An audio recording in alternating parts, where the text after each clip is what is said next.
2019년 일본 도쿄도 내리마구 충격적인 사건이 일어납니다. 아버지와 아들이 말다툼하던 중 사고가 일어납니다. 다친 아들은 급히 병원으로 이송되지만 안타깝게도 1시간 만에 목숨을 잃고 맙니다. 가정 불화로 일어난 단순 사고로 치부될 수 있던 사건이었지만 해당 사건이 전직 정부 고위 관료 출신 인사의 집에서 일어난 일이라는 사실이 밝혀지면서 일본 언론에 큰 주목을 받게 됩니다. 일본 사회는 큰 충격에 빠졌습니다. 도대체 어떤 일이 있었던 것일까요? 함께 2019년 6월 1일로 가보겠습니다.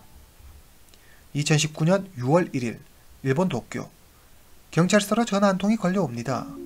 전화를 한 사람은 어느 노인이었습니다. 제 아들이 목숨을 잃었어요. 제가 그랬습니다. 신고를 접수한 경찰은 바로 현장으로 출동합니다. 사건 현장에는 중년의 남성 한 명이 쓰러져 있었습니다.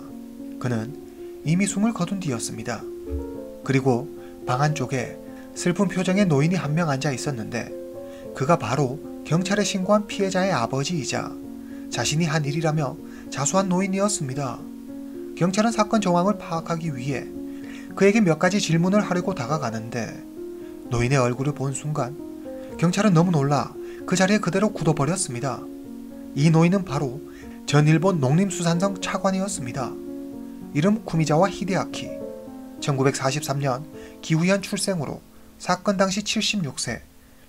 일본의 명문 도쿄대 법학과를 졸업한 쿠미자와 씨는 1967년 농림수산성에 들어가 경제국장 등을 거쳐 2001년 1월 사무차관 자리에 오릅니다. 그러나 거칠 것 없이 승승장구하던 히데아키에게 예상치 못한 큰 위기가 닥칩니다. 2001년 일본을 덮친 광우병 파동을 제대로 대처하지 못했다는 여론의 비판에 그는 모든 책임을 지고 취임 1년 만인 2002년 1월 차관에서 물러납니다.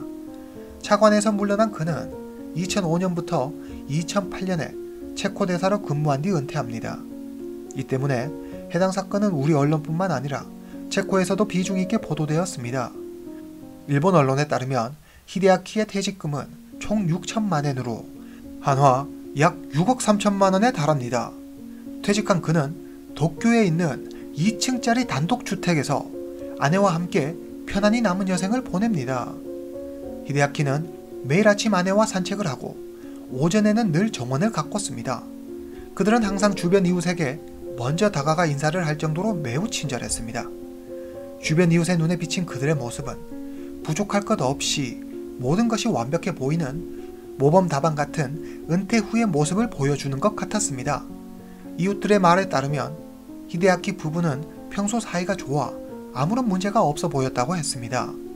히데아키는 명석하고 온화한 사람으로 사람들은 그를 존경해 선생님이라 칭했습니다. 히데아키 부부에게는 한 명의 아들과 한 명의 딸이 있었는데 그의 자녀들에 대해 알려진 바가 거의 없었습니다. 일본의 중앙부처 엘리트 관료였고 신사적이고 예의 바른 인품이 훌륭하다고 알려진 히데아키가 이런 범죄를 저지르다니 사람들은 도저히 이해할 수 없었습니다. 피해자 쿠마자와 에이치로. 그는 쿠마자와 히데아키의 아들로 1975년 3월 20일 태어납니다. 당시 나이 44세, 직업 무. 앞서 이야기한 대로 그의 아버지는 일본 고위 관료였으며 어머니는 도쿄를 포함해 여러 지역의 부동산을 가진 자산가로 쿠마자와 에이치로는 한마디로 금수저였습니다. 에이치로는 어릴 때부터 상류사회의 엘리트 교육을 받았습니다. 아버지 히데아키는 항상 일로 바빠 아이들에게 신경을 쓰지 못했습니다. 자녀들 교육은 늘 아내 몫이었죠. 아내의 교육 방식은 매우 엄격했습니다.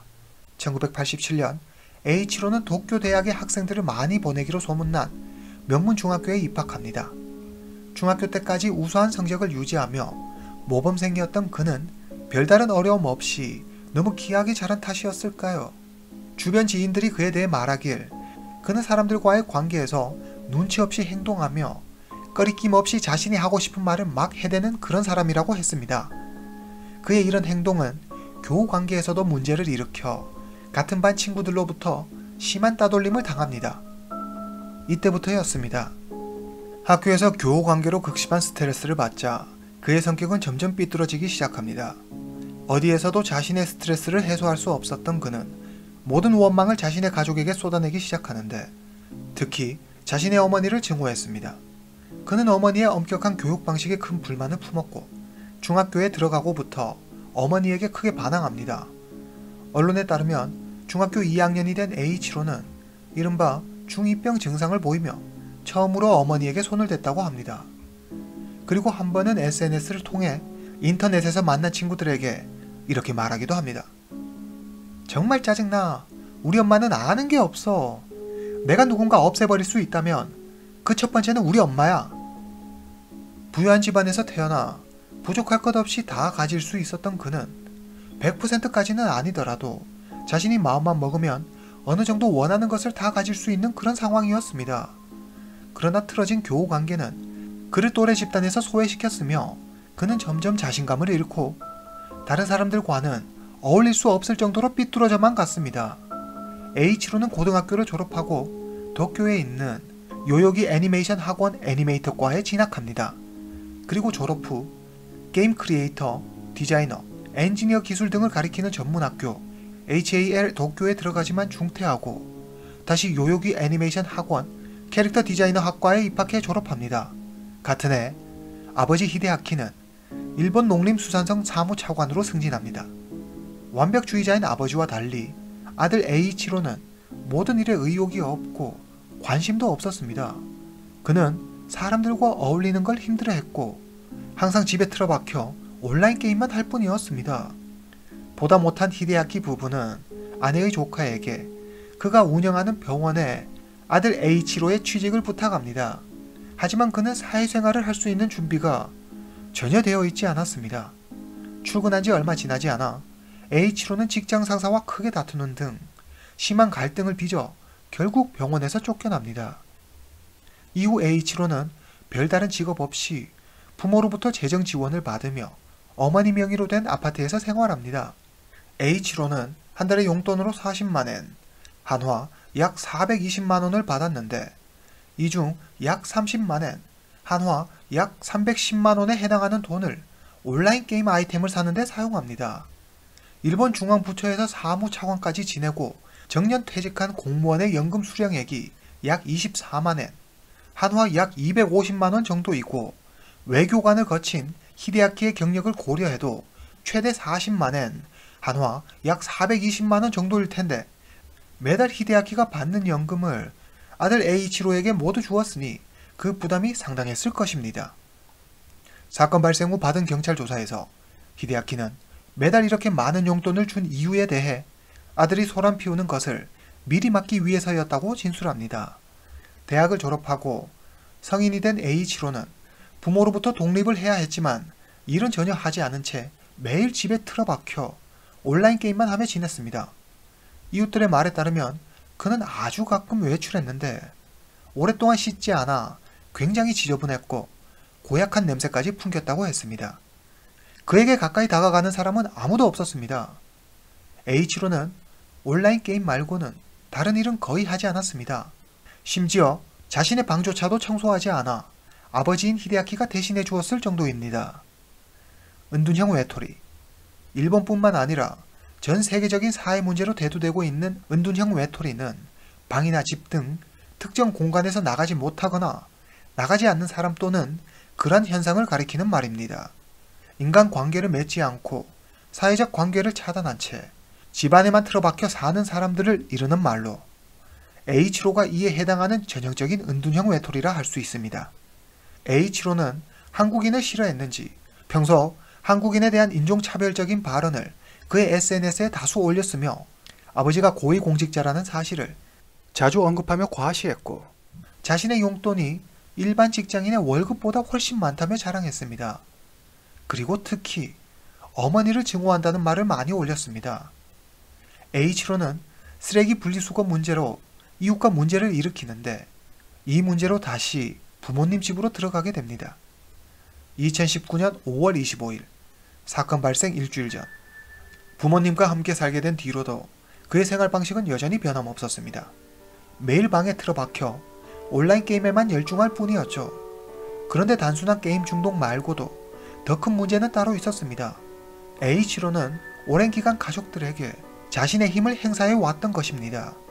사건 발생 후 경찰이 가해자인 히데아키의 몸을 수색하는 과정에서 아들 에이치로가 자신의 부모를 육체적, 정신적으로 구박해왔다는 증거를 찾아냅니다. 히데아키의 몸 곳곳에서 멍자국이 발견되는데 자신의 명예를 지키기 위해서였을까요? 아니면 아들을 지키고 싶어서였을까요? 히데아키는 왜 지금까지 이런 사실을 외부에 얘기하지도 도움을 청하지도 않았던 걸까요? 그 정확한 내막은 모르지만 히데아키는 아들인 에이치로가 자신의 부모에게 손을 댄다는 사실을 절대 외부에 알리지 않았습니다. 에이치로는 다시 부모와 살게 된 이후 부모에게 심한 말을 퍼붓고 자신의 마음에 들지 않으면 손찌검도 서슴지 않았습니다. 히데아키 부부는 통제불능 상태가 되어버린 아들 에이치로가 두려워 그를 피해 대부분의 시간을 그와 떨어진 2층에서 보냅니다. 6월 1일 오후 3시 방에서 낮잠을 자던 에이치로가 갑자기 소리를 지르며 화를 냅니다. 인근 초등학교에서 운동회를 준비하고 있었는데 시끄러워서 잠을 잘 수가 없다는 것이었습니다. 그는 화를 주체하지 못하고 어린 초등학생들에게 욕하며 자신의 분노를 표출했습니다. 이 모습을 본 히데아키는 덜컥 겁이 났습니다. 약 일주일 전 에이치로와 비슷한 성향을 지닌 50대 남성이 학생들을 무차별적으로 공격한 사건이 떠올랐기 때문입니다. 히데아키는 혹시라도 아들이 문제를 일으킬까 두려워 미리 문제를 막아야겠다고 생각했습니다. 주변에 배를 끼치면 안 돼. 라고 히데아키가 한마디 하자 이번에는 부자간의 말다툼이 벌어졌습니다. 에이치로는 심한 말을 하면서 점점 자신의 화를 주체하지 못하고 이성을 잃더니 아버지에게 손을 댑니다. 목숨의 위협을 느낀 히데아키는 부엌으로 몸을 피한 뒤 여러 차례 흉기를 사용해 자신을 방어했고 결국 참혹한 결말로 이어집니다. 그리고 히데아키는 스스로 경찰에 전화해 자신의 범행을 자수합니다.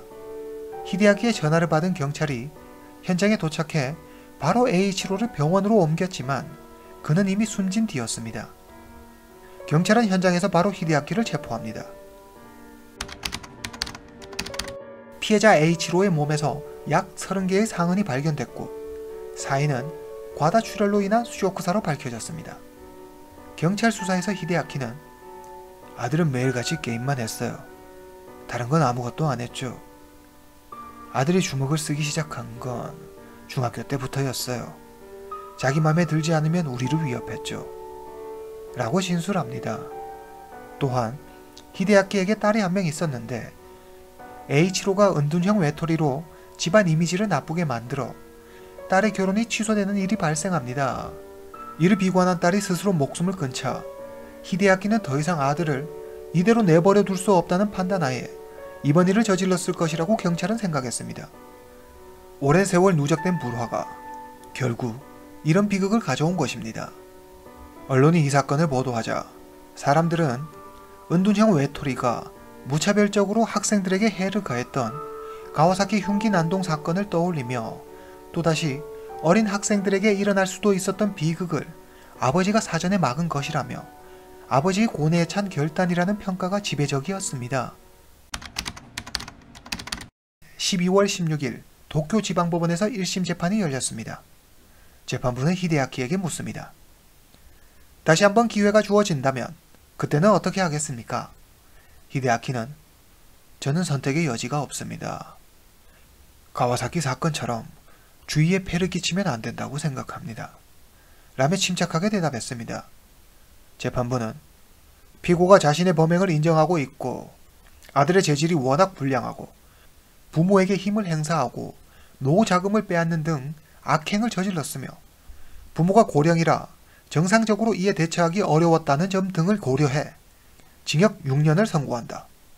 이후 히데아키는 항소하지만 2021년 2월 2일 2심 재판에서도 1심 재판의 결정이 그대로 유지됩니다. 요즘 이미 경제활동을 은퇴한 고령의 부모가 독립하지 못한 성인 자녀를 여전히 보살피면서 생기는 여러 문제가 사회 문제로 제기되고 있습니다. 우리 사회에도 이런 문제를 해결하기 위한 제도적 지원이 생겨야 하지 않을까 싶습니다. 오늘 이야기는 여기까지입니다. 다음 시간에 뵙겠습니다.